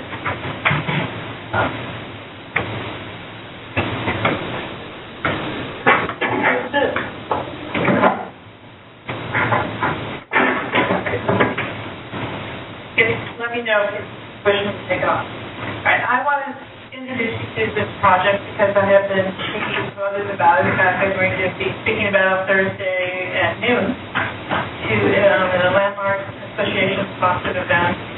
And I hope to think about some of these topics. And the Brain Trust, our kitchen table group or whatever, the architect on the board and I met before the meeting today to talk about some of these ideas. So I'm a little bit in transition on these with their input. So I want you to know how my thinking is coming along and that you might see some standards that might look a little different than our traditional standards if we get that far. So this is an important building in this conversation in the national team. This was the building proposed for Raleigh, North Carolina Historic District. And it was approved, and then a neighbor across the street fussed so much that the board withdrew its approval, and a big brouhaha ensued, and Paul Goldsberger wrote about it in Vogue magazine, I believe, and asked the question, is this building too modern to exist? Well, of course, the key question is, in a historic district. Right. And we can't begin to answer that question because all we see are the trees around it. We don't know the context. And that, of course, is a critical aspect in considering new construction in a historic district. This is our version of that building. And, of course, it didn't come before us that the construction of this decidedly contemporary design on Jameson, I have heard, disrupted the neighborhood to a great extent. The original owner moved out and moved on because of the unsatisfaction with his project in the neighborhood, and so these temporary designs do engender strong feelings sometimes, and as Tony well remembers, some of the rest of you. So it is an important question, I believe, to address. So in my approach to this topic was to dip into environmental psychology and try to learn what the rest of the world was thinking, since we have a trained gaze here as opposed to the man on the street. 3% report on some of the other studies on this topic, look at some residential infill design, and then I developed a set of principles that, based on our building site here in St. Louis, that might be a way for us to go forward. I think it's important that we address this topic. It's one of the most contentious ones anywhere. It's a difficult topic because often the answer is in the eye of the beholder, and it's difficult to articulate compatible contemporary design. Sometimes you know it when you see it, that sort of thing. You know when you're not seeing it, but it's a little hard to articulate. Our standards and most others are generic and brief, which means all approvals are pretty discretionary. So I don't see the designs that we could see looking were a little clearer. There's some long-term notions that scale and siting and massing are important, but I'm beginning to think that materials, design, and color are equally important. Now, I latched on these two terms and thought we should take a look at them because they don't mean quite the same thing. We often use the term compatible, and I think many people really mean comparable. And comparable is pretty limited. And you can see that green apple wouldn't fit in that row of red very well, but where all the apples are arrayed, and you would have comparable things on either side, but not across. An apple is not an orange, but they're compatible and they're fruitful. So I think we want to think carefully about which approach we think would work the best. Comparable would be rather limited. So I looked into environmental psychology to see how we could maybe get a larger view on this. And of course, the only means serious engaged is are the design preference surveys, which are flawed, but they are what is out there. And I thought it was interesting in that all the surveys that I could find to be reported on, and admittedly there weren't very many, that there was a real preference for consistency in scale and character, and that extended beyond matters of simply scale and siting, that they extended to the design of the building, and that it maybe isn't so important that popular style houses are preferred over high style ones, but I think the consistency is interesting. And the way observers were asked what they based their preferences on, and they understand this idea of context in setting just as that they draw on their observers' knowledge of what they are and experience in the environment. Like my teenage truck looked at the building as we drove by and said, "Oh my God, that doesn't belong there." It's accessible to many people that they can tell that these things belong. And they also reported that facade design is as important as scale for perception. So we might need to move on beyond the broadest parameters if we're thinking more about comparability, or whether we're thinking more in the realm of compatibility. Our old standby Secretary of Interior Standards are, like many guidance documents on this topic, pretty general. Bethany? Yes? So you've added a third C, which is consistency. So is that different? Compatibility, comparability, and consistency? I would say consistency would be strong in the camp of comparability rather than compatibility. Okay.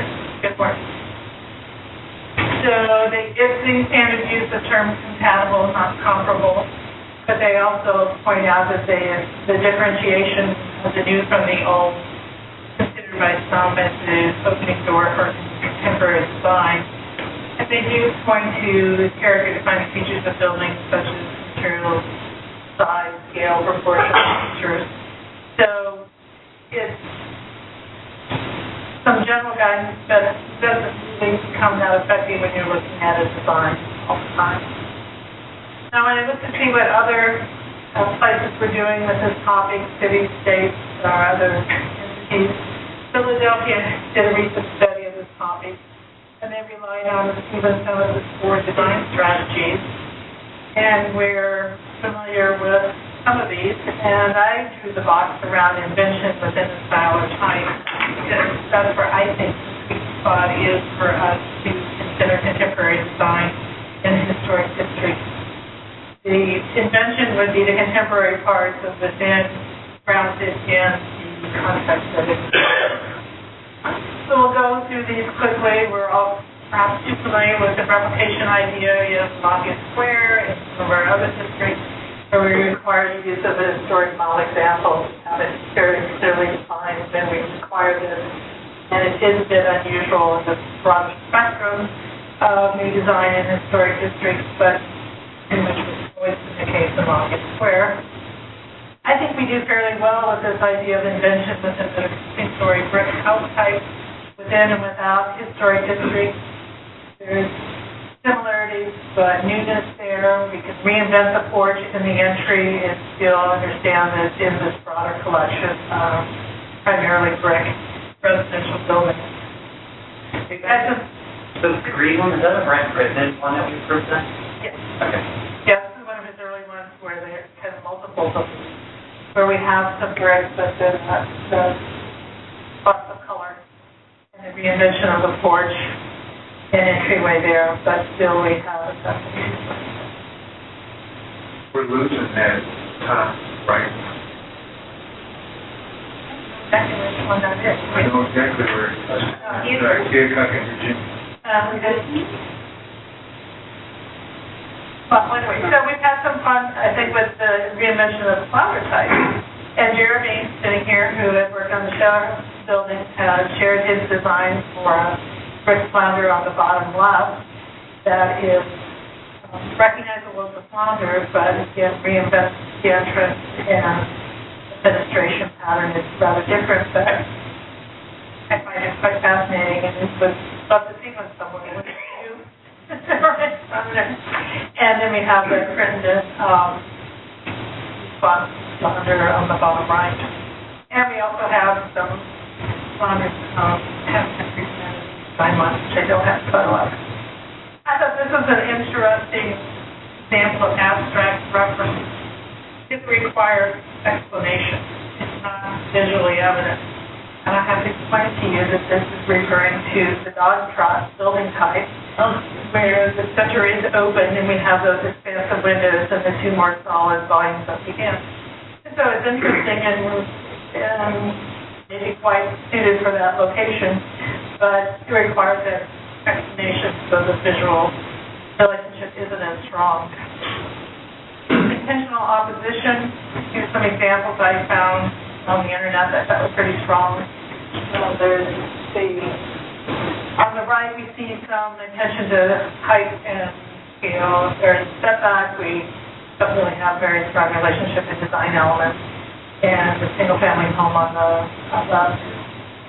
side of doing it one thing.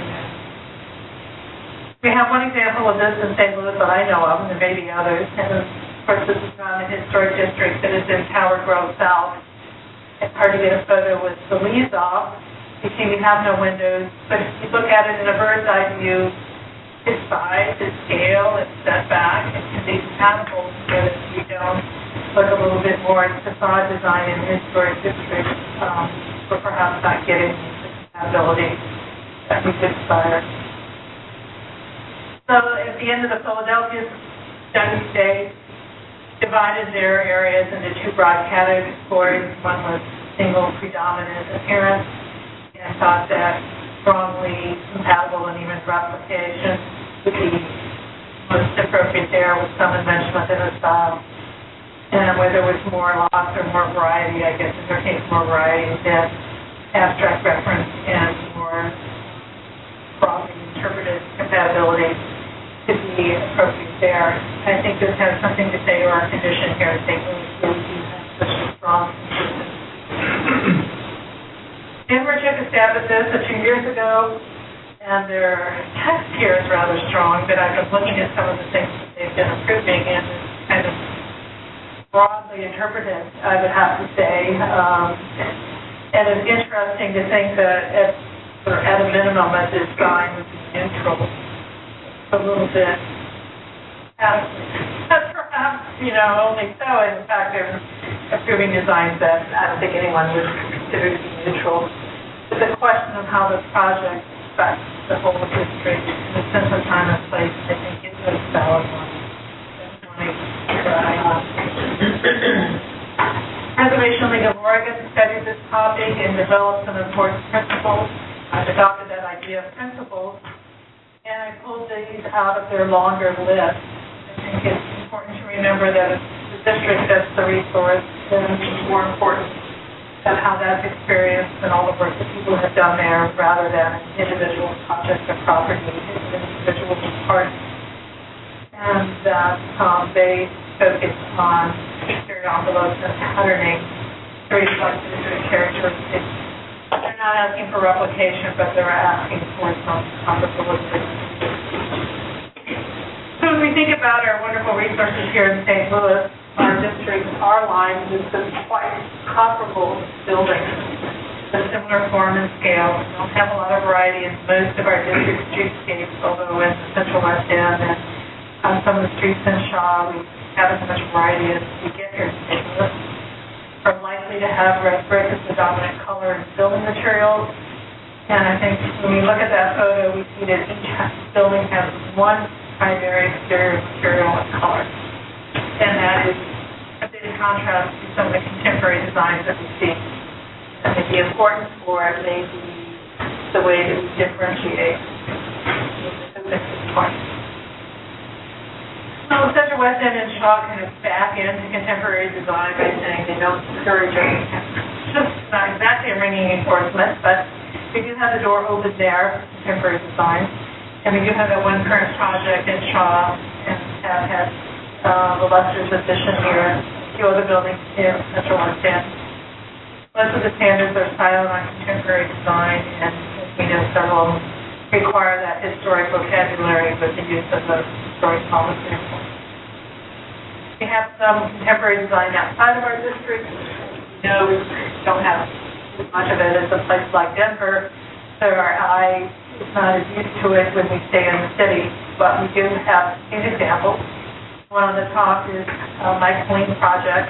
Most of these I don't know who designed them, and that's not really the point. I'm looking at there from a visual analysis point of view. We have this collection on Lafayette in the Gate District.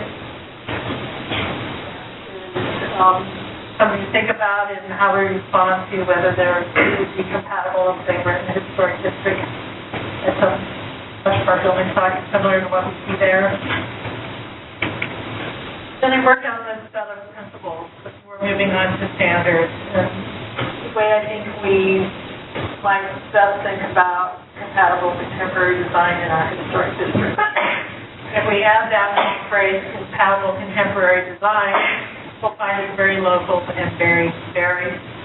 What would be appropriate in aesthetic too large is not necessarily what's in. It's very site-specific in visual compatibility. All the more challenge for writing standards, all the more opportunities for some interesting and some architecture. Here I was thinking strongly that compatibility requires comparability. After my conversation today, I'm not so sure we want to sit with true comparability. It is what we have in our streetscapes, but as we know, some of the streetscapes can be full of suppressive and uniformity. And I didn't find that place to land where there is some diversity. And that having that compatible contemporary design that is compatible but not necessarily comparable might be something that would be interesting in our streetscapes. I don't know. Again, this is my original approach, and every time I look at this material, I shift a little bit. This is somewhere where I think we want to think carefully. We want to stick with compatibility or go to the stricter comparability. I think clearly in our situation, the district is the resource, although we have some building sites in many of our districts, say in North I-44 quite a bit. We do have strong streetscapes that we want to keep readable and understandable as what they are as the historic resource and architectural resources. They are more important than any new project. I would support that principle. Betty, would you accept firehouses, police stations, schools? I would. I think that they have always, well, they've always been some recognition of context in those designs, like the neighborhood firehouse was listed as a commercial district firehouse, et cetera. But I think that is that modern uses tend to drive the design, and we obviously recognize that. Say our school today, the one-story school, and that program for that school building growth up height decisions. And so we might as well go with that. So I think that the non-residential buildings, there's more opportunity for compatible. I truly believe this is an achievable design challenge to have compatible contemporary design. I think I'm asking or suggesting that it would be too hard to achieve. And I found this image, and to me it epitomizes that it can be done, that there is opportunity for creativity and innovation, that there would be some parameters for compatibility and comparability. So I think if we agree that it can be done, then we can examine proposals that satisfy our eyes. I do also think that areas where there is more laws, more varied infill, and less truly comparable infill can be accommodated, even though these houses I would put in the compatibility range. I think we need to make it clear that there is an important period of later construction. Most of our historic districts don't have that opportunity for that narration because they're so intact.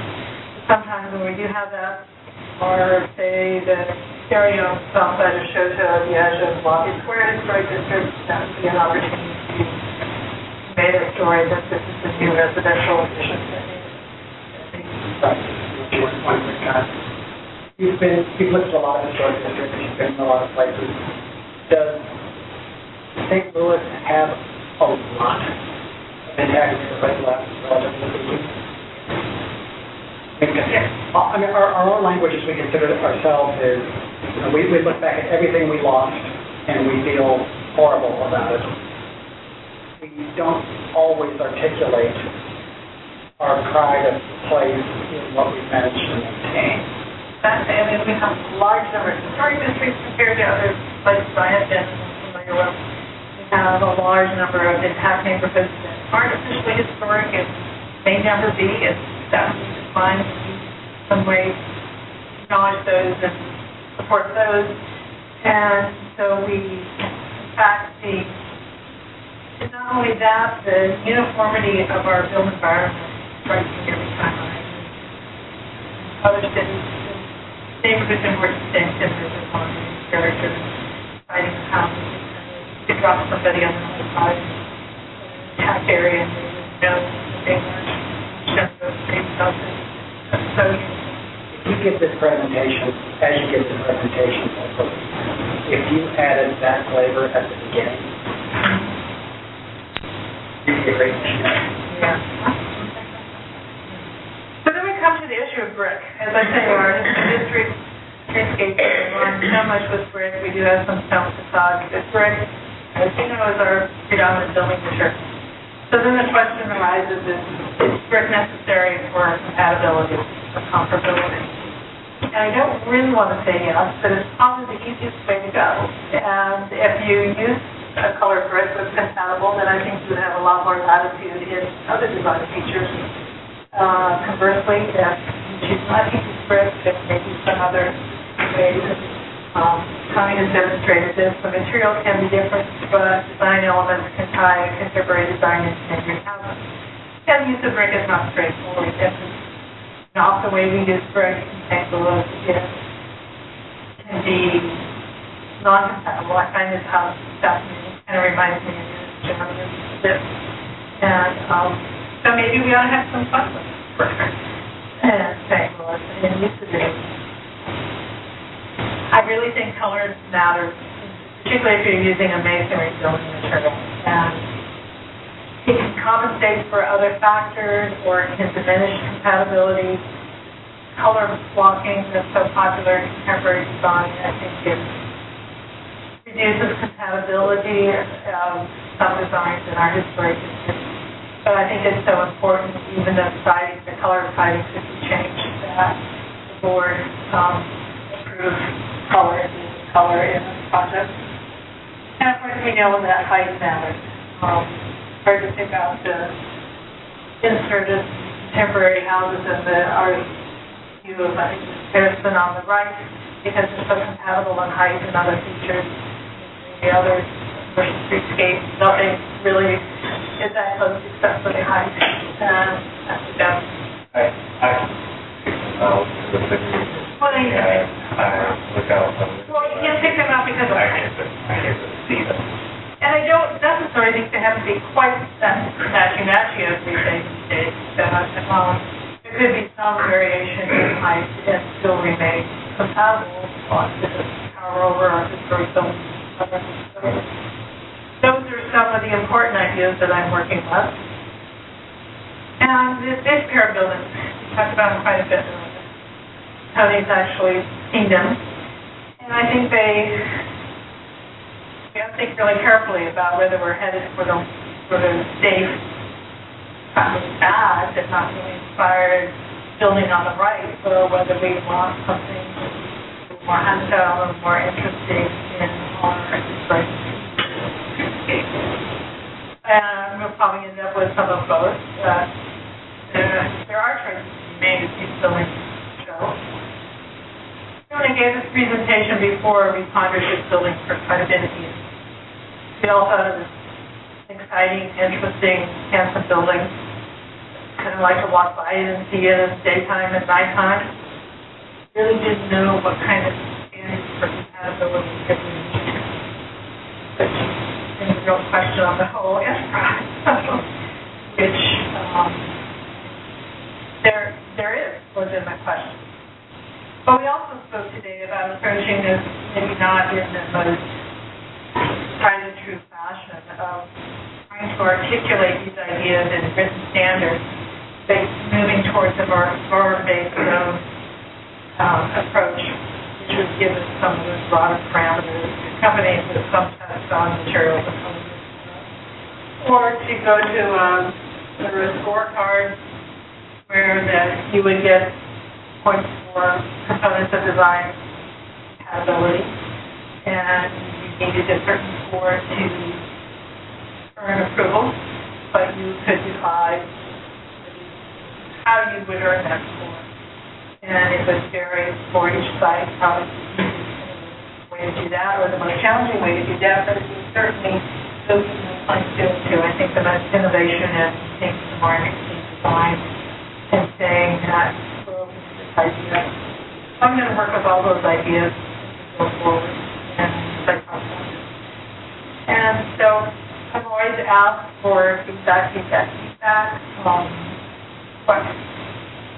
We should give, we know in St. Louis there's not one way that we need to proceed. We can proceed a different way at different places. But what might be a good baseline set of standards to have the district looking forward is that we want to encourage more compatible design, how to do that. And we would be kind of ready to say, let's work with this and see how it fits in. Comments, questions? Yeah, well, about the house on Jameson, what's going to happen to that? Oh, I think somebody else bought it. Oh, so the neighborhood just run the man out and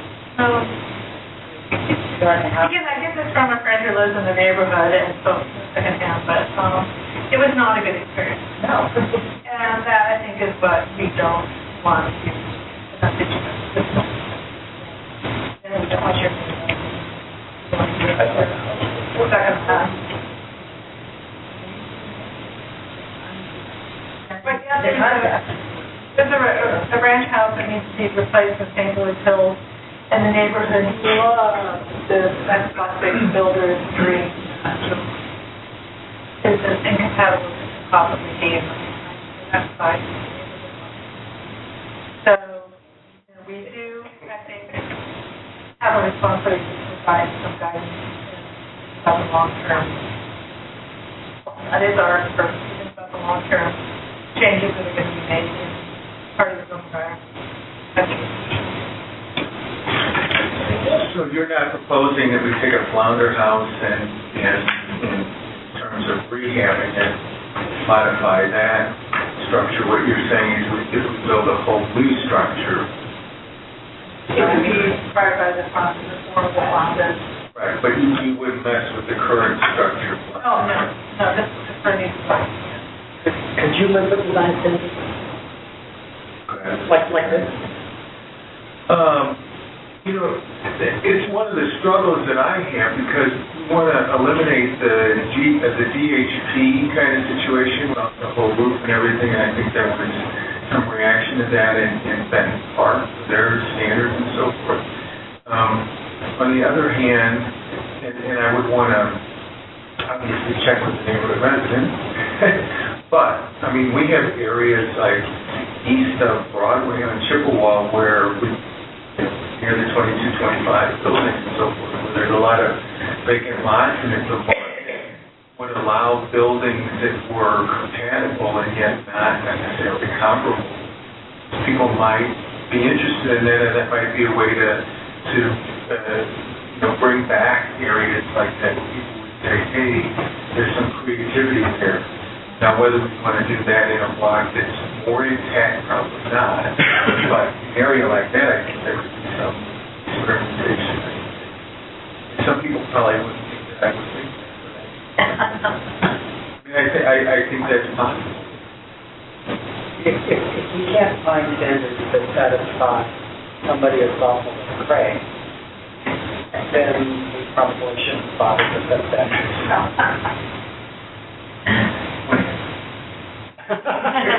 They mess it up. So good.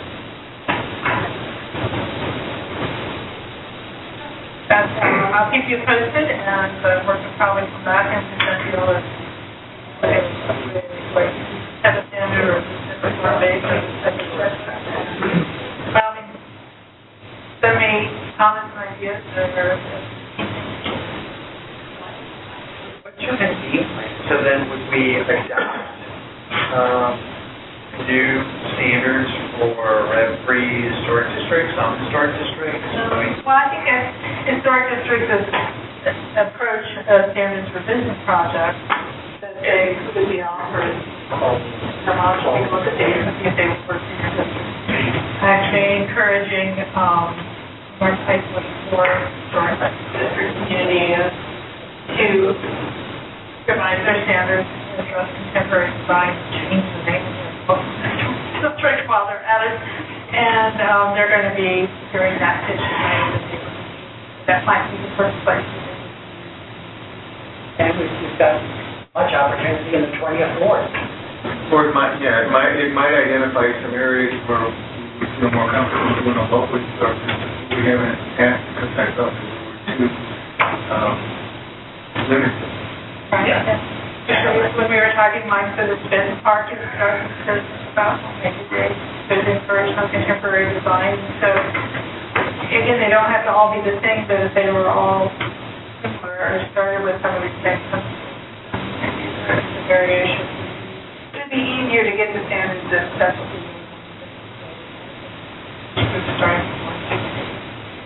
I think our problem is we created all these historic districts and it's a way to have some control over design. So, Lafayette Square, I think you make a good point, the whole upper GM parking lot and the Pratt Air site and all that, we don't need to create space, keep ladies. The same with Dolman, with Renton. So, in a way, we created our district too big, and from a national register standpoint, you wouldn't include that property in it, right? Because there's nothing left. The same with I-44, there's so many keys missing, But so, I would support it in Lafayette Square. It should have been, rather than approving Mueller's and then the Dolman. With the large size lots that LRA, we're not in charge of subdivision. Either place, so if it's large lots, and the right size house on big from the privacy fence between. Well, that's what happened in Carroll, yeah. And don't. But you had an interesting to me, so I drive Lafayette all the time. Your collection there on Lafayette between California and Nebraska, and I can't think of the gentleman's name, but one of them is on the north side, he built a 3-story modern one.